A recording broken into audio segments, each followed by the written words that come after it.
नमस्कार, हमारा मध्य प्रदेश देख रहे हैं आप। मैं हूं आपके साथ चविश कात्री। भिंड के गोहद में आयोजित बीजेपी की जन आशीर्वाद यात्रा का विरोध करने पर ब्लॉक कांग्रेस अध्यक्ष आशीष गुर्जर के नेतृत्व में सैकड़ों कांग्रेसी कार्यकर्ताओं ने गोहद अटल चौराहे पर विरोध किया। पुलिस ने विरोध करने वाले कांग्रेस नेता और कार्यकर्ताओं को विरोध करने से रोकते हुए पुलिस गाड़ी में जबरन भरकर गोहद थाने में बंद किया है। गोहद ब्लॉक कांग्रेस कार्यकर्ता जन आशीर्वाद यात्रा को जबरन आशीर्वाद यात्रा बताते हुए मुख्यमंत्री और ज्योतिरादित्य सिंधिया के नाम के नारे लगाते हुए देखे गए। बीजेपी नेताओं को काले झंडे दिखाकर विरोध दर्ज करने की तैयारी में थे। गोहद ब्लॉक कांग्रेस अध्यक्ष आशीष गुर्जर ने कहा कि गोहद की धारा को कलंकित करने वाले ज्योतिरादित्य सिंधिया का गोहद में जन आशीर्वाद यात्रा के दौरान सांकेतिक तरीके से हम लोग विरोध दर्ज कराने गोहद के गांधी पार्क में धरना देने जा रहे थे। उसी दौरान बीजेपी ने सत्ता के बल पर कांग्रेस कार्यकर्ताओं की आवाज को दबाने का कार्य करते हुए जबरन पुलिस की गाड़ी में मारपीट करते हुए गोहद थाने में बंद कर दिया है, जिसमें हमारे कई कांग्रेसी कार्यकर्ता चोटिल हुए हैं।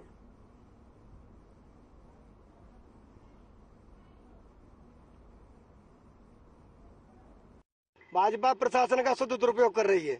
जब ये सरकारी कार्यक्रम में था, पार्टी का कार्यक्रम था, तो पार्टी कार्यक्रम में हम लोग भी विपक्षी पार्टी दल के लोग हैं, हमारा विरोध जायज था कि जब पार्टी का कार्यक्रम है सरकारी खर्चे पे क्यों हो रहा है। सरकारी खर्चे पे भाजपा के दबाव द्वारा, भाजपा के प्रशासन के दबाव में आके हमें सवेरे 10 बजे से लेकर शाम को 5 बजे तक बंद किया गया है।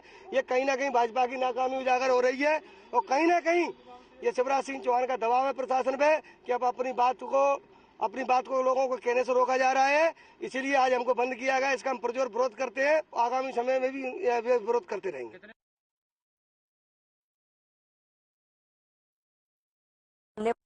बीच वाहन चलाने में परेशानी होती है, तो वहीं सड़क अब सड़क नहीं रही, वो पूरी तरह से गड्ढों में तब्दील हो गई है।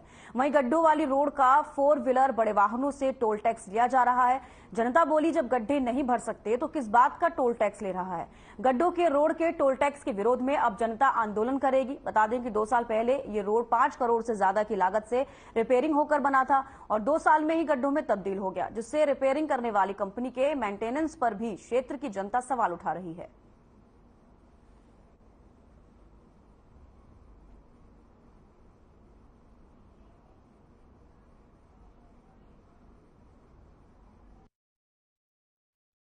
मैं रोड के बारे में बताना चाहता हूँ कि ये 5 करोड़ 85 लाख रुपए का रोड बना था। उसमें 5 साल की इसकी वारंटी थी। या गड्ढे पूछने का ठेका था या नहीं था, तो इसके ये जो टोल की वसूली हो रही है, टोल टैक्स पे जो वसूली हो रही है, किसकी परमिशन से हो रही है। जो टोल टैक्स वालों का यह काम है, कम से कम ये गड्ढे तो भरवाए। जो रोडों में गड्ढे हो गए, इतने डंपर चल रहे हैं। खड़वा मुंदी रोड पर जो टोल टैक्स चल रहा है उसका मैं बहुत ज़्यादा तरीके से विरोध कर रहा हूँ, क्योंकि टोल लगातार लिया भी जा रहा है और काम बिल्कुल भी नहीं किया जा रहा है। कल रात को मेरे द्वारा मौखिक रूप से टोल पर जाके बोला गया कि इस पे अभी आपका टावर प्लांट नहीं चालू हुआ है तो मुरुम तो डलवाई है, तो वहाँ सर अभी तक कोई संतुष्टिकरण वाला जवाब नहीं आया है। और मैंने उनको चेतावनी दी है कि अगर 2 दिन के अंदर मुरुम अभी नहीं डल रही है तो मैं बुधवार के दिन यहाँ पर धरना प्रदर्शन करूंगा और चक्का जाम करूंगा। भिंड पुलिस अधीक्षक मनीष खत्री और अतिरिक्त पुलिस अधीक्षक संजय पाठक के निर्देशन पर आगामी विधानसभा चुनाव को देखते हुए पुलिस प्रशासन अलर्ट मोड पर है और इसी कड़ी में टीम ने गुप्त सूचना के आधार पर एक युवक को अवैध शराब के साथ गिरफ्तार किया है। खबरों के मुताबिक युवक अंतियनपुरा के तरफ शराब लेकर बेचने जा रहे थे। तभी टीम ने चेक पोस्ट पर वाहन चेकिंग के दौरान गाड़ी चेक की तो गाड़ी के अंदर 20 पेटी अवैध देशी शराब मिली है। फिलहाल पुलिस ने अवैध शराब को जब्त कर आरोपी के खिलाफ मामला दर्ज कर लिया है।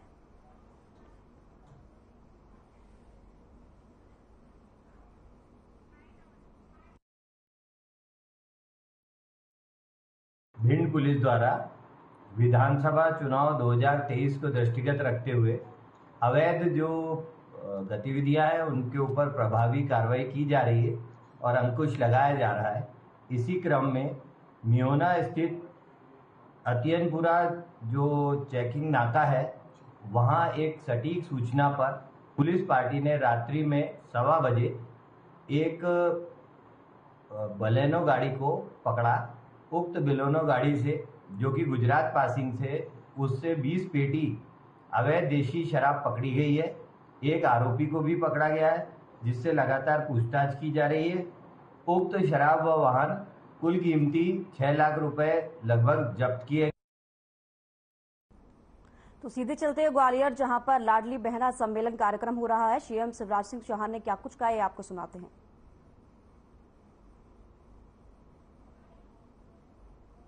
इसलिए मंच पर विराजमान हमारे सभी वरिष्ठ नेता, साथी पदाधिकारीगण, मेरी बहनों, मेरे भाइयों, आप सबको दोनों हाथ जोड़ के प्रणाम करता हूं। आप सबको नमस्कार करता हूं। आज ग्वालियर की धरती पर ग्वालियर की जनता ने और लाडली बहनाओं ने जो ऐतिहासिक स्वागत किया है, वो स्वागत नहीं, वो मेरी बहनों का प्यार है। वो केवल प्यार नहीं, मेरी बहनों तुम्हारा आशीर्वाद है, आशीर्वाद। आज आपने जगह जगह फूलों की वर्षा करके स्वागत किया। मेरा संकल्प है मेरी बहनों, आपने फूलों की वर्षा करके भाई का स्वागत किया है, मैं तुम्हारी जिंदगी में कोई कांटे नहीं रहने दूंगा। मेरी बहनों ने दीपक जला के आरती उतारी है। आज अपनी लाडली बहनों को कहना चाहता हूं, मेरी लाडली बहनों, तुम्हारी जिंदगी में कोई अंधेरा नहीं बचेगा। यह हमारा संकल्प है, यह संकल्प है भारतीय जनता पार्टी का। और एक वचन देता हूं, बैठी रहे, क्योंकि मैं बहनों के पास आके ही बोलता हूं, अपने अपने जगह बैठे रहे। कई महत्वपूर्ण बातें आज आपसे करना है। आपने जगह जगह मेरी बहनों राखी भेंट की है। मैं सब बहनों से राखी बंधवा नहीं पाया, लेकिन ये मान लेना कि तुमने तुम्हारे भाई की कलाई पर राखी बांधी है। ये राखी का रिश्ता बड़ा स्नेह और प्रेम का रिश्ता है। ये राखी का त्योहार कहां से शुरू हुआ पता है? कहते एक बार सुदर्शन चक्र से भगवान कृष्ण की उंगली थोड़ी कट गई गलती से, तो बहन द्रौपदी ने अपनी साड़ी का पल्लू फाड़ा और भगवान कृष्ण की उंगली में बांध दिया। तब से रक्षाबंधन की शुरुआत हुई। और जब द्रौपदी जी पर आपदा आई, उनका अपमान हुआ, तो उनको बचाने सीधे कृष्ण कन्हैया ने कैसे उनकी रक्षा की थी, मेरी सारी बहनें जानती है। ये राखी का रिश्ता भाई बहन का प्यार है, पवित्र रिश्ता है। और आज इस कार्यक्रम में आने के पहले हम अचलेश्वर महादेव गए थे भगवान की पूजा करने। और पूजा करके क्या मांगा? यही मांगा कि एक तो भगवान खूब वर्षा करना। बहुत दिनों से बारिश नहीं हो रही थी, किसान की फसलें सूख रही थी, सूखे के हालात थे। तब मैं गया था महाकाल महाराज और उनसे प्रार्थना की, पानी गिरा दो, नहीं तो प्रदेश की जनता बहुत परेशान हो जाएगी। मैं उनको प्रणाम करता हूं। बहनों का प्यार मेरे साथ था, आपका आशीर्वाद था, तो भगवान ने भी सुन ली और झमाझम बारिश हो रही है पूरे प्रदेश में, शानदार वर्षा हो रही है। आज अचलेश्वर महादेव में जाकर मैंने यही प्रार्थना की कि आज बहनों के कार्यक्रम में जा रहा हूं, मेरे प्रभु ऐसी कृपा करना कि मेरी बहनों की जिंदगी में कोई दुख ना रहे, उनके पांव में कभी कांटा भी न गड़ पाए। हे भगवान, मेरी बहनों के सारे दुख मुझे दे देना, मैं उनके सारे दुख पी जाऊंगा, मैं उनके सारे दुख पी जाऊंगा। और मेरे हिस्से की खुशी तो बहनों की खुशी है, वो सब बहनों को दे दो। बहनों के दुख मुझे दे दो मेरे प्रभु, ताकि बहनें हमारी सुखी रह सकें, बहनें हमारी सुखी रह सकें। मेरी बहनों, ये लाडली बहना योजना पूरे प्रदेश में बहनें ध्यान से सुने, ये केवल योजना नहीं है, ये लाडली बहना आंदोलन है, आंदोलन। और ये आंदोलन है बहनों के दुख दूर करने का आंदोलन। ये आंदोलन है बहनों की जिंदगी खुशहाल बनाने का आंदोलन। ये आंदोलन है बहनों की आंखों में आंसू ना रहे, उसके चेहरे पर मुस्कुराहट आए। ये आंदोलन है मेरी बहनों, बहनों को हर खुशी देने का आंदोलन। ये आंदोलन है कि मेरी बहनें मजबूर नहीं रहेंगी, मेरी बहनें हाथ नहीं फैलाएंगी, मेरी बहनें एक एक पैसे के लिए तरसेंगी नहीं, मेरी बहनें मजबूत बनेंगी, अपनी सारी जरूरतें पूरी करेंगी, मेरी बहनें सारी जरूरतें पूरी करेंगी।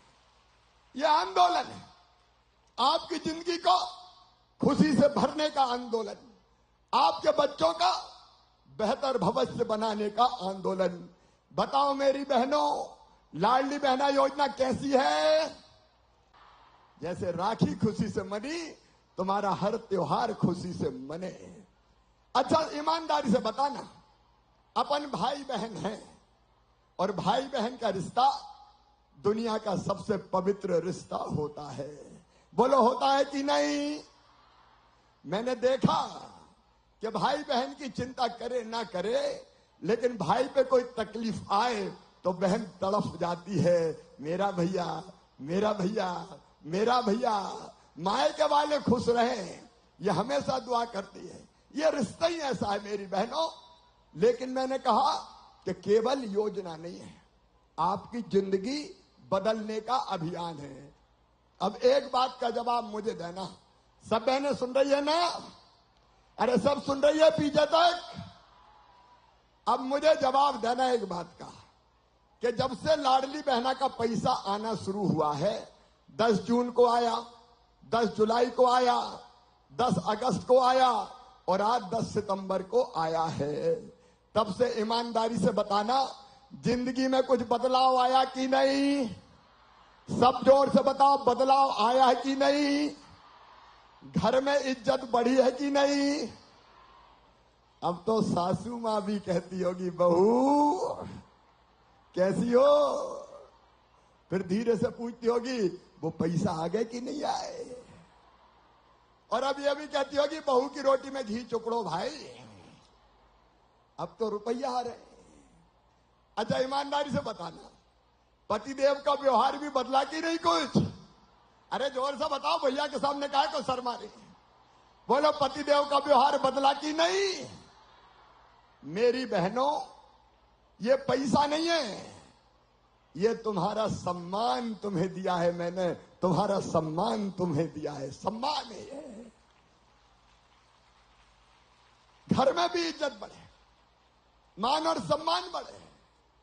अच्छा आप जो रुपया आ रहे हैं उसका क्या कर रहे हो? क्या कर रहे हो? अलग अलग बहनें मुझे कहानी सुनाती है, कोई ने बच्चे के कपड़े खरीदे, कोई ने किताब खरीदी, कोई ने खिलौने खरीदे, कोई ने और जरूरत की चीज खरीदी। और कई बहनें तो ऐसी है कि जिनने अपना काम धंधा चालू कर दिया। एक बहन ने मुझे बताया कि मैंने तो सिलाई मशीन ले ली सेकंड हैंड, अब कपड़ा सी के पैसे कमा रही हूं। एक बहन मुझे मिली कि मैंने तो सब्जी की दुकान लगा ली भैया, और रोज 100-150 रुपया कमा रही हूं उसके। कई बहनें ऐसी है जिन्हें अपना काम धंधा उससे शुरू किया है। सुनना मेरी बहनों, आपको तरकीब बताता हूं, इस पैसे से हमको समृद्धि लाना है। पैसा पैसे को कमाता है, और इसलिए मेरा जो सोच है आज वो तो मैं बता रहा हूं। मेरा सोच है कि हर बहन की आमदनी 10,000 रुपया महीना होना चाहिए, 10,000 रुपया महीना। ताली जोर से बजाओ, होना चाहिए कि नहीं? तो लाडली बहना का तो आएगा ही, लेकिन हम अलग अलग योजनाओं से, जैसे प्रधानमंत्री जी की कृपा है, प्रधानमंत्री स्ट्रीट वेंडर योजना, 10,000 रुपए का लोन बिना ब्याज के मिल सकता है। मैंने गांव की बहनों के लिए मुख्यमंत्री स्ट्रीट वेंडर योजना बनाई, बैंक उनको भी बिना ब्याज के 10,000 रुपया देगा, ब्याज मैं भरवाऊंगा, भारतीय जनता पार्टी की सरकार भरवाएगी। तो इस रुपए को और उस रुपए को मिला के बताओ काम धंधा शुरू हो सकता है कि नहीं? सब बहनें बताओ, हो सकता है कि नहीं? देखो हम क्यों गरीब रहे? क्या बहनें गरीब रहने के लिए पैदा हुई हैं? क्या बहनें दुख भरी जिंदगी जीने के लिए पैदा हुई है? क्या मेरी बहनें केवल आंसू बहाने के लिए पैदा हुई है? नहीं बहनों, आंसू नहीं।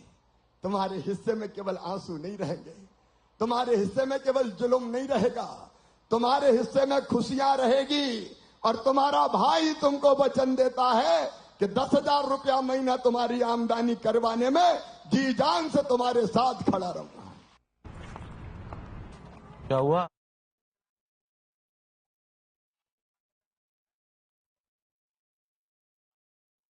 और क्या मंगल ग्रह से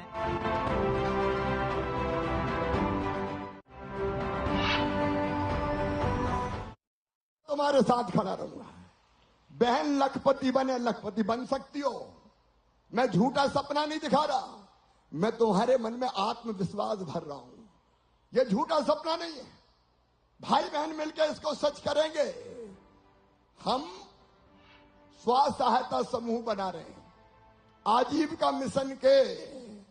और स्व सहायता समूह में, आजीविका मिशन में कौन कौन बहनें हैं, जरा हाथ उठाओ। और जो नहीं है उनको भी स्व सहायता समूह में आना है, ताकि कई तरह के काम अब तुम्हें दे रहा हूं मैं। बच्चों के कपड़े सीना है, पोषण आहार बनाना है, साबुन बनाना है, शैम्पू बनाना है, अलग अलग तरह के खाने की चीजें बनाना है। और सुनो, अभी हमने एक काम और किया कि जितने भी टोल टैक्स से जहां गाड़ियों से पैसा लेते हैं ना निकलने के, उन टोल टैक्स को भी कई जगह बहनें चलाएंगी। बहनें, मेरी बहनें चलाएंगी। और बहनें सामने आ गई चलाने के लिए। 3 टोल टैक्स अभी दिए हैं। और किस शर्त पर चलाएंगी कि 1 लाख रुपया वसूलेंगी तो 30,000 रुपया सीधे बहनों के खाते में जाएगा, उनको दे दिया जाएगा। कई तरह के काम शुरू करूंगा मैं, कई तरह के काम शुरू करूंगा मैं, चिंता मत करना। कई तरह का काम। अब मेरी जिंदगी का मिशन है बहनों को गरीब नहीं रहने देना, बहनों को गरीब नहीं रहने देना। बोलो मेरे साथ हो सब। हम रोएंगे नहीं, हम मजबूर नहीं रहेंगे, हम आंसू नहीं बहाएंगे, हमारे बरसे बच्चे तरसेंगे नहीं, हमारे बच्चे भी सुख से रहेंगे। हम काम करेंगे, काम करेंगे, काम करेंगे और लखपति बनेंगे, गरीब नहीं रहेंगे। अपने आप को गरीब मानने से इनकार कर दो मेरी बहनों, मैं वो रास्ता बनाऊंगा तुम्हारे लिए। और इसलिए मैं कह रहा हूं, मेरे लिए ये योजना नहीं है, मैं दिल से बोल रहा हूं, अंतरात्मा से बोल रहा हूं। मेरे लिए योजना नहीं है, ये बहनों की जिंदगी बदलने का अभियान है। बहनों की जिंदगी बदलने का अभियान। नारी शक्ति का उदय हो, बहनों की ताकत जगे। अरे तुम कमजोर नहीं हो। गंगा, गीता, गायत्री, सीता, सत्या, सावित्री, दुर्गा, लक्ष्मी, सरस्वती हो मेरी बहनों, तुम कमजोर नहीं हो। और रास्ता दिखाने के लिए मैं साथ हूं ना तुम्हारे, मैं साथ चलूंगा तुम्हारे, मिलकर काम करेंगे। ये लाडली बहना आंदोलन है और मेरी जब तक सांस चलेगी मैं इस आंदोलन को चलाऊंगा, तुम्हारे साथ मिलके चलाऊंगा, बदलेंगे जिंदगी। तो बोलो सब मिलकर काम करेंगे आगे, दाएं बाएं बताओ, सब करेंगे, नहीं रोएंगे जी, आगे बढ़ेंगे। और देखो तुम्हारी जिंदगी बेहतर बनाने के लिए पूरा पैकेज है। बहनों को ये पैसा तो मिलेगा ही, और जैसा सिंधिया जी ने बताया, तोमर जी भी बोल रहे थे, इसको बढ़ाऊंगा, लगातार बढ़ाऊंगा, पैसे का इंतजाम करता जा रहा हूं। सोच के तो देखो जरा, 1,25,00,000 थी, अब हो गई 1,31,00,000। और इतनी बहनों को अगर मुझे केवल 1,000 रुपया देना है तो 16,000 करोड़ रुपया चाहिए। कितने चाहिए साल भर में? अरे जोर से बोलो, कितने चाहिए? 16,000 करोड़। बताओ और कोई दे सकता था क्या? जोर से बताओ, और कोई दे सकता था क्या? ये 16 भी दूंगा और अब बढ़ा के भी दूंगा। 250 दिए थे 27 तारीख को, आज 1,000 डलेगा और अक्टूबर से 1,250 रुपया हर महीना कर दिया जाएगा। हर महीना 1,250। मैंने जो कहा था वो करूंगा और बढ़ा के सबसे अंत में आप सबने बताया कितने करूंगा। एक बार फिर जोर से बता दो कितने करूंगा। 3000 करूंगा। भैया पे विश्वास है तुम्हें। अब इसके साथ साथ सुनो मेरी बहनों, बच्चों की पढ़ाई सब जरा ध्यान से सुनना, क्योंकि मां को सबसे ज्यादा प्यारे अगर कोई होते हैं तो बेटा बेटी होते हैं। सही बात है कि नहीं? अरे बच्चे सबको प्यारे होते हैं कि नहीं? तो अब सुनो, अभी उनको दूसरे गांव अगर पढ़ने जाएं तो साइकिल के 4,500 दिए। अगर लैपटॉप उनको चाहिए, 12वीं में अच्छे नंबर लाए तो मामा